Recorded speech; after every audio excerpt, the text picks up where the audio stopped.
dari kelompok 3 akan membahas tentang tugas biologi tentang tanaman hidroponik. Sebelum itu, izinkan kami memperkenalkan diri dulu. Perkenalkan, nama saya Ari Wijaya Simanjuntak. Saya Sarigio. Saya Amelia Nenggolan. Saya Rahmat Syarifu. Saya Lukas Silalahi. Saya Yul Tawigan. Dan satu lagi teman kami Dionisius Raja Gugu. Selamat menyaksikan. Adapun alat dan bahan yang akan kami gunakan adalah yang pertama ada rokol, kedua ada ember sebagai tempat penampungan air nutrisi, yang ketiga ada botol aqua, keempat ada kain wol sebagai alat bantu untuk menyerap air nutrisi, yang kelima itu ada pupuk gandasil, selanjutnya ada pupuk NPK, lalu ada pupuk KCL, lalu timbangan digital. Lalu ada bibit pakcoy, cutter, gunting, styrofoam untuk media tanam hidroponiknya, lalu ada solder, dan nampan. Dimulai dari tahap penyemaian, di mana setelah kita menyiapkan alat dan bahan seperti yang dikatakan sebelumnya, kita menyiapkan rokol terlebih dahulu dengan ukuran 2,5 cm, dipotong sebanyak 9 buah. Setelah itu, pertengahan rokol dilubangi sebagai tempat untuk bibitnya. Lalu letakkan masing-masing satu biji bibit ke dalam media rokol yang telah dilubangi. Setelah itu, basahi rokol yang telah dilubangi tersebut. Lalu tutup dengan plastik warna hitam. Lalu letakkan di tempat ruangan tertutup selama 1 hari 1 malam agar tidak terkena cahaya matahari. Dari diletakkan di tempat yang tidak terkena cahaya matahari adalah agar terjadi pembelahan pada benih serta agar tidak terjadi kutilang pada tanaman. Diletakkan di ruangan tertutup selama 1 hari 1 malam, maka bibit bisa dikeluarkan ke tempat yang terkena sinar matahari, tetapi tidak boleh terkena sinar matahari secara langsung karena dapat merusak pertumbuhan tanaman atau benih. Setelah itu, biarkan bibit selama 7 hari agar tanaman dapat tumbuh dengan baik. Namun pada hari ketiga dan keempat, tanaman atau rokolnya harus dibasahi agar benih mendapatkan nutrisi. Selanjutnya adalah pembuatan media tanam hidroponik yang terbuat dari aqua gelas yang bagian bawahnya dilubangi dan dimasukkan kain flanel yang ukuran 1,5 kali 14 cm.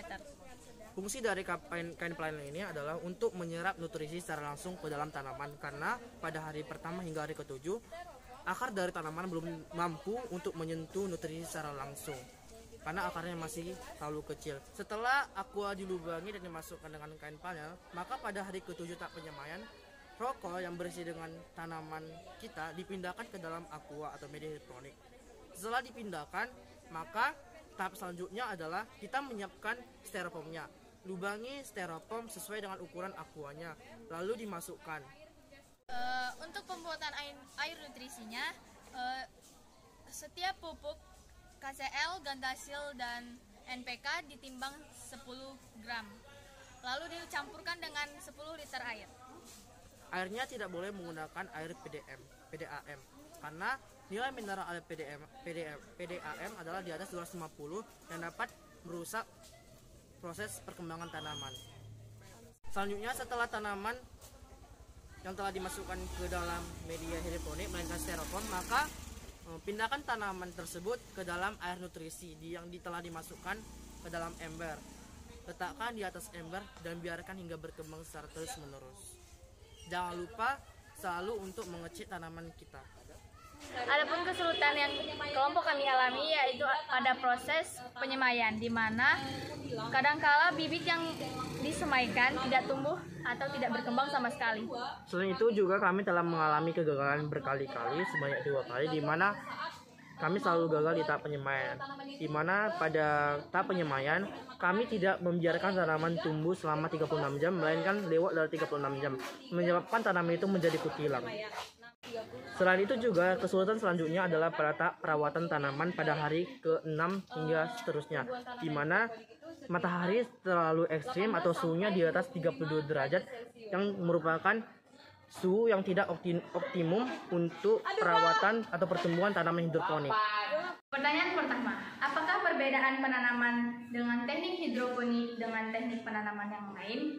Jelaskan.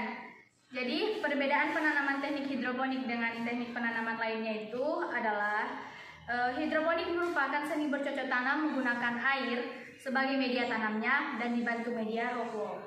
Selain itu, cara ini juga menggunakan beberapa pupuk khusus agar tanaman tumbuh dengan baik. Hidroponik tidak butuh lahan yang luas untuk tingkat populasi yang tidak terbatas. Hidroponik juga merupakan salah satu cara untuk meningkatkan harga dari sayuran yang ditanam. Karena memiliki kualitas yang jauh lebih baik dibandingkan dengan cara bercocok tanam dengan teknik lainnya.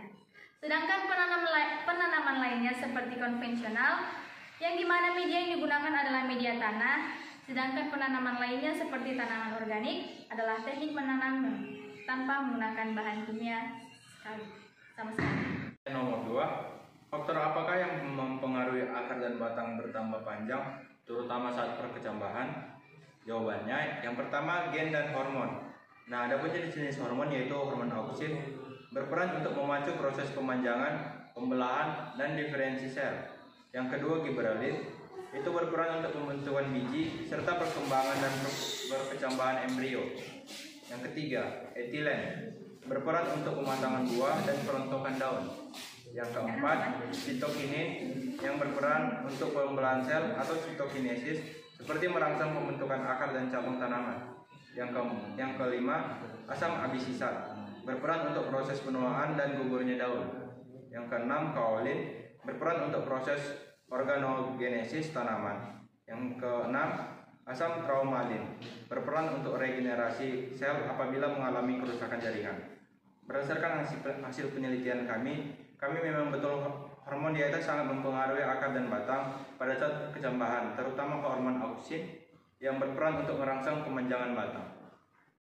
Soal nomor 3. Pertanyaannya adalah bagaimana proses pertumbuhan dari tanaman dengan teknik penanaman hidroponik? Nah, proses pertumbuhan dimulai pada tahap penyemaian dengan mengikuti prosedur yang ada.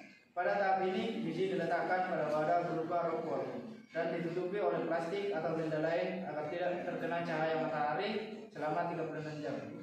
Selama 36 jam, maka batang akan terlihat dari biji yang sudah pecah. Setelah itu, tanaman dipindahkan ke tempat yang terkena matahari agar daun dan batang dapat berkembang dan tumbuh sampai 7 hari. Daun akan muncul sebanyak 2 helai daun, lalu pada hari ketiga tempat daun tersebut akan mulai melebar dan akan muncul juga daun-daun yang baru. Hingga pada hari ke-7 daun akan bertumbuh sebanyak 4 helai, bahkan lebih. Batangnya juga mulai akan kokoh dan makin panjang. Pada hari ke-8 tanaman dipindahkan ke media lain seperti styrofoam yang telah dilubangi. Lalu masukkan wadah tanaman ke styrofoam yang telah dilubangi. Setelah itu letakkan ke tempat wadah yang telah diisi oleh air nutrisi sebanyak 10 liter. Jangan lupa wadah tanaman seperti botol aqua samping kanan dan kirinya dilubangi, lalu dimasukkan kain flanel sebagai pengantar nutrisinya. Pada hari ke-8 hingga hari ke-12, daun akan semakin berkembang, lebar dan batang akan semakin tinggi dan kokoh. Biarkan hingga tanaman berkembang pesat hingga dapat dipanen. Bagaimana keunggulan dari proses penanaman dengan teknik hidroponik? Yang pertama, menanam dengan lebih mudah dan lebih hemat air. Yang kedua, menanam hidroponik tidak membutuhkan banyak lahan. Yang ketiga, tanaman hidroponik tidak membutuhkan tanah atau pupuk, sehingga proses berkebun menjadi lebih bersih dan mudah. Yang keempat, nutrisi yang terdapat dalam air mengalir dalam sistem hidroponik akan lebih mudah diserap oleh tanaman. Yang kelima, umumnya tanaman hidroponik memiliki pertumbuhan seragam. Hal ini karena tanaman mendapatkan nutrisi dalam jumlah sama. Tanaman jarang terkena penyakit, tidak tergantung dengan iklim dan kondisi tanah. Hasil panen yang lebih banyak dan berkualitas. Nah, selanjutnya nomor 5, faktor internal dan eksternal yang mempengaruhi pertumbuhan dan perkembangan makhluk hidup. Nah, faktor-faktor yang mempengaruhi pertumbuhan dan perkembangan tanaman secara garis besar terbagi menjadi 2 faktor, yaitu faktor internal dan faktor eksternal. Yang pertama itu faktor internal. Faktor internal merupakan faktor yang berasal dari dalam tubuh tumbuhan, yaitu terbagi menjadi 2, gen dan hormon. Gen adalah faktor pembawa sifat menurun yang terdapat di dalam sel makhluk hidup. Gen berpengaruh pada setiap struktur makhluk hidup dan juga perkembangannya. Yang kedua itu hormon. Hormon adalah pertumbuhan dan perkembangan pada tumbuhan juga dipengaruhi oleh hormon tumbuhan atau fitohormon. Fitohormon yang dihasilkan oleh tumbuhan mempengaruhi pertumbuhan dan perkembangan pada tumbuhan. Hormon tumbuhan yang telah diketahui terbagi menjadi beberapa bagian. Yang pertama itu auksin, berperan untuk memacu proses pemanjangan, pembelahan dan diferensiasi sel. Yang kedua itu giberlin, berperan untuk pembentukan biji serta perkembangan dan perkecambaian embrio. Yang ketiga itu etilen, berperan untuk pematangan buah dan perontokan daun. Yang keempat itu sitokinin, berperan untuk pembelahan sel atau sitokinesis seperti merangsang pembentukan akar dan cabang tanaman. Selanjutnya itu asam absisat, berperan untuk proses penuaan dan gugurnya daun. Selanjutnya itu kaolin, berperan untuk proses organogenesis tanaman. Selanjutnya itu traumalin, berperan untuk regenerasi sel apabila mengalami kerusakan jaringan. Lalu faktor yang kedua itu faktor eksternal. Faktor eksternal merupakan faktor yang berasal dari luar tumbuhan, antara lain seperti cahaya matahari, nutrisi, air, kelembapan, suhu, oksigen, pH, dan topografi. Yang pertama itu saya jelaskan itu cahaya matahari. Cahaya matahari berpengaruh pada pertumbuhan. Berikut pertumbuhan dan perkembangan yang dipengaruhi oleh cahaya. Selain mempengaruhi proses pertumbuhan, cahaya matahari juga berpengaruh pada periode pembungaan. Peristiwa ini disebut fotoperiodisme. Selanjutnya itu nutrisi.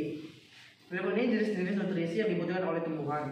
Mikronutrien merupakan nutrisi yang diperlukan dalam jumlah sedikit. Makronutrisi merupakan nutrisi yang diperlukan dalam jumlah banyak.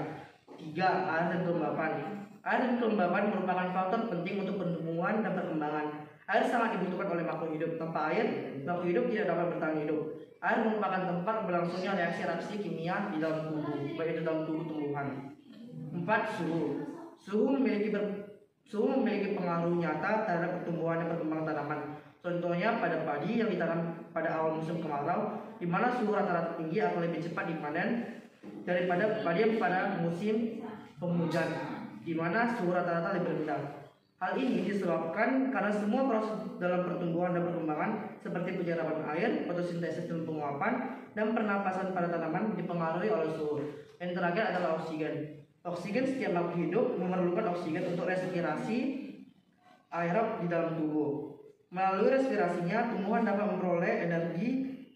Oleh karena itu, biji-biji tidak akan berkecambah tanpa adanya oksigen. Ini adalah hasil dari tanaman kami mulai dari hari pertama hingga ke-7. Pada hari pertama adalah hari setelah melakukan penyemaian di ruang tertutup selama 1 hari 1 malam. Dan pada hari ketiga biji ini sudah mulai membelah. Pada hari keempat daun sudah muncul sebanyak 2. Pada hari kelima daun pun sudah muncul sebanyak 3 dan batang mulai kokoh panjang berdiri tegak. Pada hari ke-6 sudah muncul daun keempat dan batang semakin tinggi. Dan pada hari ke-7 sudah muncul daun ke-5 dan akar semakin panjang. Ini adalah hari setelah dimasukkan ke media hidroponik dan diletakkan di nutrisinya. Pada hari ke-8 daun sudah muncul sebanyak 5 dan mulai muncul sehelai daun ke-6. Pada hari ke-10 daun ke-6 mulai membesar dan akar semakin banyak, batang semakin kokoh. Pada hari ke-11 pun daun sudah mulai banyak dan batang sudah mulai semakin kokoh.